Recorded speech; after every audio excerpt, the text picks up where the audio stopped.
What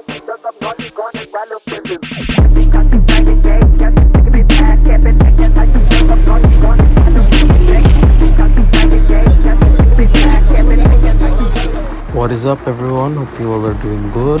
I'm Mr. MMA and welcome back to another video. So thank you all for all the support you have showed in my last video.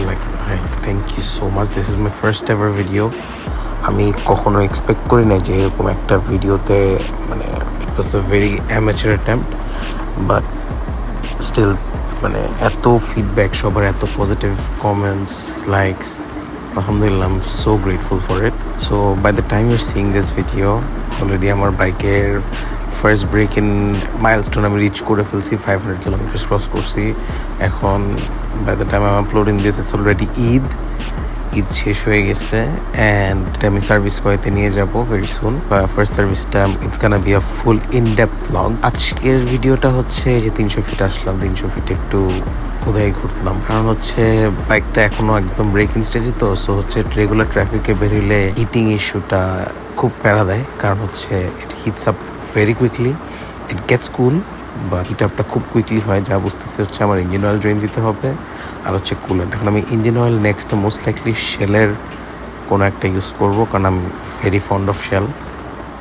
আর হচ্ছে কুলেন্টের দিক থেকে দেখি আমাকে অনেকে CF motor যে messenger group আছে ওটার মধ্যে বলতেছে র্যাভেনল ইউজ করতে, but I am leaning more towards Liqui Moly. এখন দেখি আমি একটু ফিডব্যাক জেনে তারপর হচ্ছে যখন ফার্স্ট সার্ভিসটা দিব মোস্ট লাইকলি নেক্সট উইক বা ঈদের পরে যখনই টাইম পাই তখন হচ্ছে সার্ভিসটা করাবো।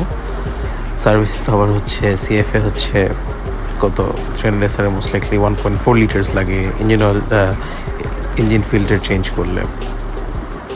সো আজকে একটা টপিক নিয়ে ডিসকাস করতে যাচ্ছি। আমার বাইকের নাম্বার হয়ে গেছে, একটা ভেরি নাইস নাম্বার। এটা হচ্ছে আমি নিজে একদম ফুললি নিজে রেজিস্টার করছি, যেটা অনেকেই করতে চায় না।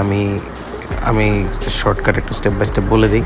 ফার্স্ট হচ্ছে শোরুম থেকে পেপার উঠাইছি, পেপার উঠায় হচ্ছে ওটাকে বিএসপি পোর্টালে ইনপুট করতে হবে আমার নিজের অ্যাকাউন্টে, অ্যান্ড ডু মেক শিওর যে the phone your using is registered in your own name. I trust me, আমি খুব প্যারা খাইছি এটা নিয়ে, আই নো। তারপরে হচ্ছে বিএসপি পোর্টালে দেওয়ার পর you just take your bike and the paper to your respective BRTA office. তারপর ওখানে জাস্ট ইন্সপেকশন করায় হচ্ছে পেমেন্টটা করতে হবে। সো আমার শোরুম থেকে একটু হায়ার অ্যামাউন্ট অফ ফিজ লাগে, অ্যারাউন্ড হচ্ছে 17,000-এর মতো। আমার হচ্ছে 2 ইয়ার্সের জন্য হচ্ছে অ্যারাউন্ড 12,000 পড়ছে। আর হচ্ছে সবগুলা ইনপুট করে একটা স্টেপ বাই স্টেপ প্রসেস আছে, if you guys wanted I can upload that too. তারপরে হচ্ছে সব কিছু করে তারপর আবার হচ্ছে ওখানে একটা অফিসে গিয়ে হচ্ছে জাস্ট পরিচালকের সাইন নিয়ে সাবমিটেড, একদিনই নাম্বার হয়ে গেছে আমার, অ্যান্ড দ্যাট ওয়াজ দ্যাট।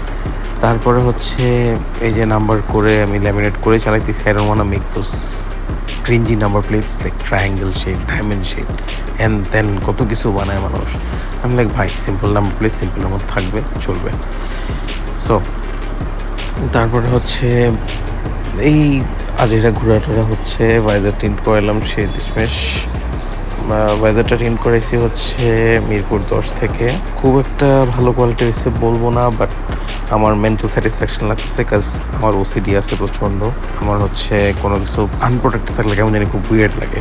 যেমন হচ্ছে মিটার, এই যে টিএফটি মিটারটার মধ্যে হচ্ছে কি এখনও প্লাস্টিক ক্র্যাপটা আমি উঠাই নাই, বিকজ আমি ভাবতেছি যে এটাতে আমি নিজে কাট আউট করে ফোনের যে স্ক্রিন প্রোটেক্টর পাওয়া যায় না মোতালেবে, ওইটার যে বড় শিটটা যেটা কাট আউট করে ওইটাকে আমি ওইটার শিটটা নিয়ে আসবো। তারপরে হচ্ছে আমি মাস্কিং টেপ দিয়ে এটার মাস্ক আউট করে স্টেন্সিল বানায়, স্টেন্সিল থেকে কাট আউট করে স্ক্রিন প্রোটেক্টর বানাবো ম্যাট মোস্ট লাইকলি। এইটা একটা প্ল্যান।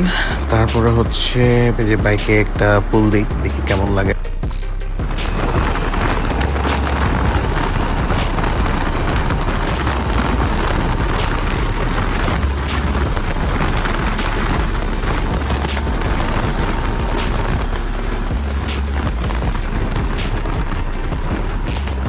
ড্যাম ভাই, the throttle is instant, but প্রচণ্ড ফিউল কাট দিচ্ছে। এটা আমি শেষমেশ ফিউল নিয়েছিলাম ক্লিন ফিউল থেকে, বুস্টার দিই নেবে এখনও কোনো। হোপফুলি একটু চালায় দেখি যে বুস্টার ছাড়া কেমন লাগে, যদি না হয় তাহলে বুস্টারে শিফট করবো। I am not a big fan of boosters, I don't know what's in them. It's like ভাই দোয়া দুরুদ পড়ে দেওয়া it's much better in my opinion. Enjoy it, don't overdo it. Third দিনে হচ্ছে আপনারা সবাই বাইক বিডির ফাউন্ডার সেতু ভাইকে মোস্ট লাইকলি সবাই চিনেন, no need to introduce him. So হচ্ছে উনি একটা ছোটোখাটো মিটের মতো রাখছিল মানিক মিয়ার এখানে। So I went there with my friend, আমার সিএফটা নিয়ে গেছি, সে তার V3 নিয়ে গেছে। তো সেতু ভাইয়ের 250 সেতু ভাই হচ্ছে যে এখন যেটা আপনারা দেখবেন 250 SR-এর ভিডিও করতে হয়, তো ওই 250 SR-টা দেখলাম, এটা চালালাম ভালোই। 250 SR ফার্স্ট টাইম আমি চালালাম, কখনো চালাইনি, এটার ভিডিও করতে পারি নাই কাজ জাস্ট একটা টান দিয়ে আসছি। বাট আমার ওপিনিয়নে 250 SR হচ্ছে গিয়ে টর্কটা সিগনিফিকেন্টলি কম বোঝা যায়। কারণ লাস্ট উইক আমি যখন আমার বাসার এখানে একটু কাদা ছিল, আমি করছি কি থ্রটলটা হালকা একটু জাস্ট জোরে লাগছে, I could feel the real wheel spin. 250 SR এরকম কোনো ফিডব্যাক দেয় না। আর 250 SR-এর পাওয়ারটা হচ্ছে খুব লিনিয়ার, আর 300 SR-এর পাওয়ারটা হচ্ছে খুবই লো অ্যান্ড বায়াসড। সো হচ্ছে কি ইনিশিয়াল টর্কটা অনেক বেশি পাওয়া যায়, তারপরে just kind of falls flat. তারপরে ফিউল কাট তো আছে, ফিউল কাট হলে ম্যাপটা মোস্ট লাইকলি ডিফল্ট ম্যাপে চলে যায়, যেটার কারণে হচ্ছে গিয়ে পাওয়ারটা সিগনিফিকেন্টলি কম পাওয়া যায়। বাট ফিউল কাট না হইলে if you can manage to accelerate without a fuel cut, you do get ridiculous amounts of আর CF এর স্লিপার ক্লাসটা সবচেয়ে মজা হচ্ছে গিয়ে ক্লাচলেস আপশিফট ডাউনশিফট এটসেট্রা, এগুলা করে এত মজা লাগে, ট্রাস্ট মি, এর চাইতে মজা কিছুতে হয় না। আর হচ্ছে 250 SR-এ যা দেখলাম বাইকটা it's much lower, feels much skinnier, like literally feels like a GSXR. I don't know, আমি GSXR অত চালাই নাই, বাট হচ্ছে আমার যতবারই চালাইছি আমার কাছে ফর্ম ফ্যাক্টরটা GSXR এর মতো লাগছে, কিছুটা CBR-esque লাগছে, বাট হ্যান্ডেলবার পজিশনটা ইজ নট CBR-esque। যেখানে 300 SR feels wider, bulkier, it feels more like a big bike. 250 SR doesn't feel like a big bike, it's like a big bike engine on a medium sized bike.